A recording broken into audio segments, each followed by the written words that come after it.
Hey guys, basically we're doing Law 10 of the 25 days of law trading during the 25 days of Christmas. My name is Stephen Buis, also FOMO on Telegram. We also promote the Happy Profits as just a little happy signal. Basically you're trying to find the right place to try to place the right trade. So basically we're talking about Law 10. This is why you tuned in. Purge your indicators. So when your chart looks like more of a Jackson Pollock painting than a clear summary of price action, making smart, swift trading decisions probably can become a headache. And we've always done basically a clear thing of overloading. Sorry, my camera's on top of my TV, so that's why I kind of look down every once in a while. I'm not doing the wrong thing.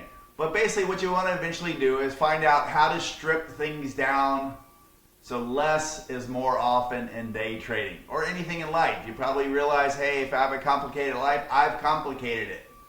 So part of your understanding not being complicated, you have to cut off the things that work. Back in the day when McDonald's was, they had a ton of products, and then they said, hey, 80%, this is our core value, this is how we make money, we're just going to stay with those products. And then they became, big companies, maybe not the most healthiest. I still eat French fries on Saturday when my wife was picking me up, and then yes, I did throw them away before she actually got to the door for pickup. But basically, just complicating things is not healthy for anything. If your life's too complicated, start cutting things out. I basically stopped trading at 10:30 every day. I trade for 1 to 2 hours a day, and I cut it off, and that makes me happier to come back to work the next day. Because it is a slight job because you're just basically looking for your setup. So it's just basically pattern recognition and trade setups. But eventually you'll have analysis paralysis if you have too much. You basically excessive amount of time analyzing charts and then you never engage. You consider multiple strategies. That goes back to that strategy hopping syndrome that I talked about a couple of days ago. But basically analysis paralysis can lead to emotional stress and frustration. So embracing uncertainty is like one of the biggest things. The market is very huge.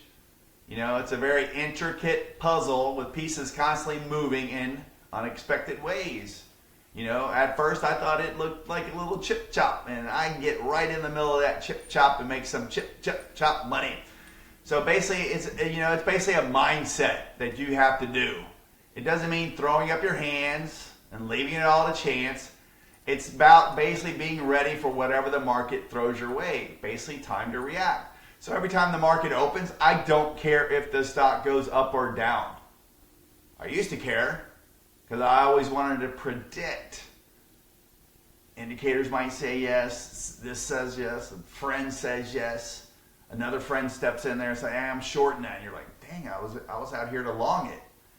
And then you have all this weird wacko thought, and you really just need to have your own thought. So just maybe stop listening to a lot of people. Clear up yourself. If your wife's saying, say, hey, sweetheart, I would love us to have more money for our future's happiness. Can you please let me have an hour to do this? It's for your best interest.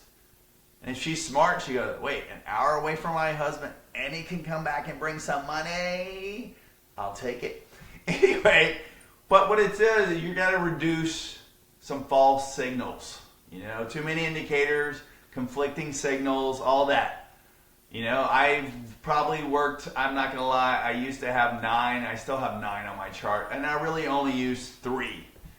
And if I had to choose one of the 3, I would choose 1. And I probably should have that 1, but my 3 don't lie, which is a very beautiful thing. And if they're lying, then they're all lying together, which is beautiful because that shows me reversal. So I'm good with that. But basically using a large number of indicators can make you feel like a professional trader, but every time you listen to a professional trader, after a while they said they used less. I have friends that have no indicators on there. They just trade price action. That's the truth. The candle moving up is telling you it's going up. A candle moving down is telling you it's going down. It doesn't tell you how long. That's the length of the candle that you aren't letting it fully play out. And that will be shocking when you start seeing the size of the candle matters. That's very huge. But basically, after a while, you want to simplify. So I've broken it down. Basically, my strategy here at the Happy Profits, I use 3 indicators. and I know how to do all the little intrinsics of it because I never strategy hopped too much. And I used to use it, and I haven't changed my strategy. So every time someone says, hey, what do you do in this market? I don't care what I do, because mine work in any kind of market. They work in slow markets, fast markets, and if it's too slow, don't trade that day. And if it's fast enough, trade that day, because that's more predictable. We usually like 1 million volume. That was a very good mentor. He said 1 million shares by the open or don't trade it. You know, and that's a very good key. We saw a stock today, 3 million first candle, still turned around. 3 million up, the next candle, and to a halt. Next candle, right back down, only with 400,000 shares.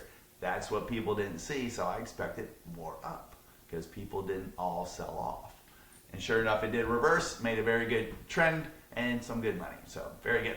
But using a large number of indicators, you know, they just make you feel good. But after a while, you want to find a core 1, 2, or now 3, because I don't like any of them lying to me.